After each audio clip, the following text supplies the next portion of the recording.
Many Canadians are changing their shopping habits in the wake of the U.S. trade war, and now there is evidence they're changing their travel habits as well.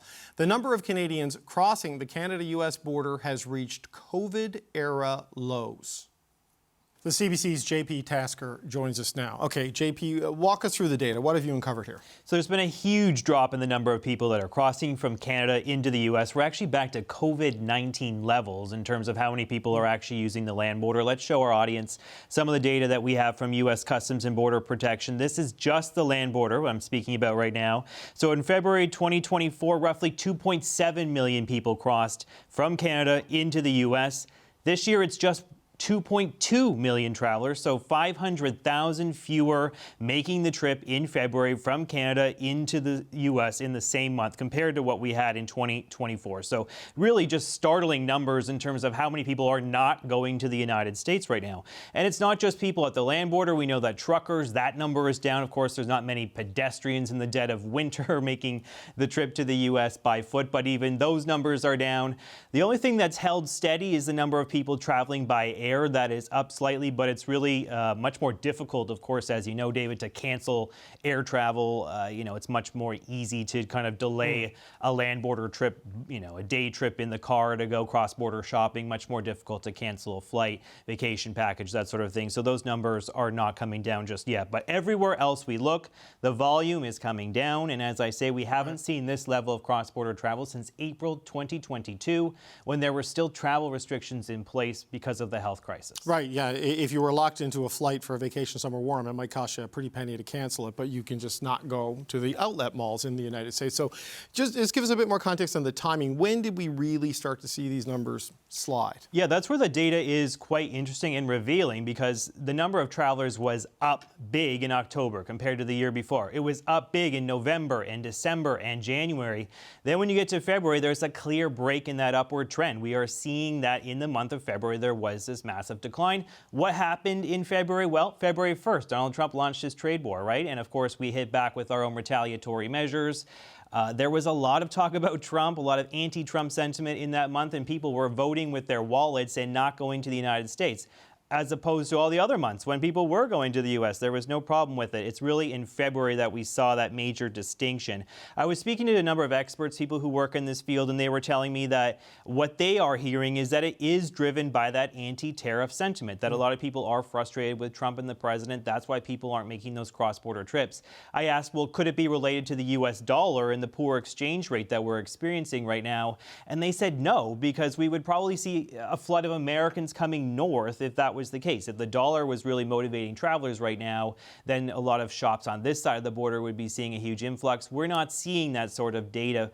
We're not seeing that sort of pan out. There is not very much travel in both directions as opposed to as it was in the year before. So what they're telling me is this cratering of travel to the U.S. is driven by Trump, is driven by tariffs, is driven by the trade war, and is driven by his 51st state taunts. Interesting stuff. I'm going to look forward to seeing the March break numbers. That'll be curious. All right, JP, thanks so much. This is CBC's JP Tasker. Thanks, David.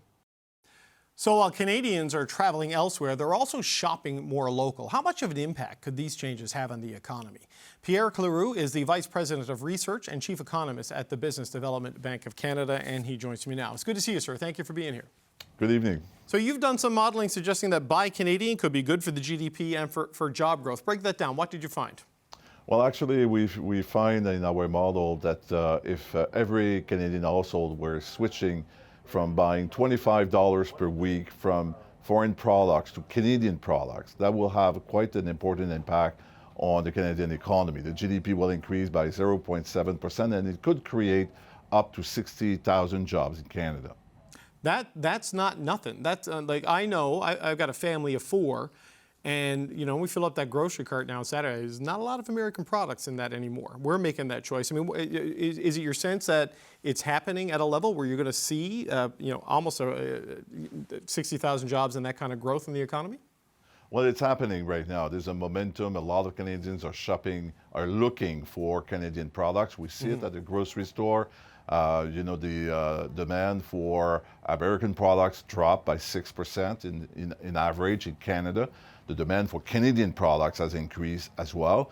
So hopefully this momentum is going to keep going, because actually tariff or no tariff, this is a good idea to support the Canadian economy.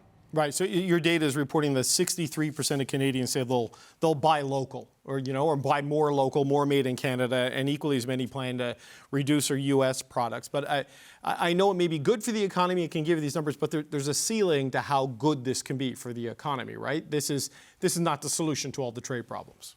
No, this is not going to replace, our trade with the U.S., but it's one step in the right direction. There's a limit how much you can shop Canadian because we have a totally integrated economy with the U.S., so some products are not available, but it's possible to switch. It's possible at the grocery store. It's possible to buy furniture that are made in Canada, clothing, boots. So it's possible to buy more Canadian products. Okay, the grocery store seems like an easy one to me, right? Because people have to eat, and that is a consistent part of the staple of their spending and shopping. I don't know how many pairs of boots you're buying a year, how much furniture you're buying a year. Where are the industries that are most acutely available for this sort of switch in preference? Is it really food? That's the main one? Food, I would say, the main one, but also consumer, personal care, cosmetic. You can clothing. So you're right. We don't buy clothing every day, but when we have an opportunity to buy a new coat or a new pair of boots, if we shop Canadian, that's having a big impact. For example, this suit is made in Canada, so it's possible to shop more Canadian. So is this suit, in fact. I buy Canadian suits to wear on the show. I feel like I should do that as a host on a public broadcaster. But I don't buy a lot of suits a year because they're expensive. And the economic outlook in uncertain times is often that people limit their spending, right? And the BDC Economic Outlook reports that Canadians consumers are expecting to spend less this year. So how does that factor into the sort of the economic outlook going ahead, even if people are buying Canadian, if they're buying less? Well, the uncertainty is really having an impact on business and on consumers. So the Canadian economy is solid, but the uncertainty makes people worry.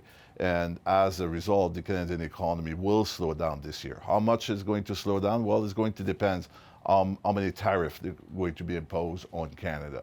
But when we don't control tariff, but we control what we buy. So each time when we make a buying decision, well, if we can buy a little bit more Canadian, and your journalist just before me were talking about tourism. Right. Tourism is another. Canadians are big travelers. They are one of the more travelers in Canada, in the world, actually. So if we make a little bit less travel outside Canada, a little bit more in Canada, that will really have an impact on the Canadian economy everywhere, because we can, this tourist attractions across the country. No, you're right. Canadians are big travelers, but very few of them actually travel their own country to the extent that they should. Certainly going east-west, that is a rare thing. So just as a final point, sir, what are you watching for as this economic uncertainty happens? We don't know what the disruptions are going to be. This Buy Canadian movement, what are you going to be watching for to just see what that does to offset some of the more difficult challenges we're facing as a national economy? Well, we're looking at two things. First, as business investment intention that we keep track every quarter, because they are important. For right now, they are slowing down. Everybody is waiting to see what will happen, but that's something we'll watch for. And also consumer confidence. Confidence is important because when people are not as confident, they reduce spending, and that will have an impact on the Canadian economy. We have to remember that consumers represent 60% of the economy, so that's something we really are watching for. Pierre Cléroux with the Business Development Bank of Canada. Interesting data, sir. Thanks for being here with us today. We appreciate your time. Thank you.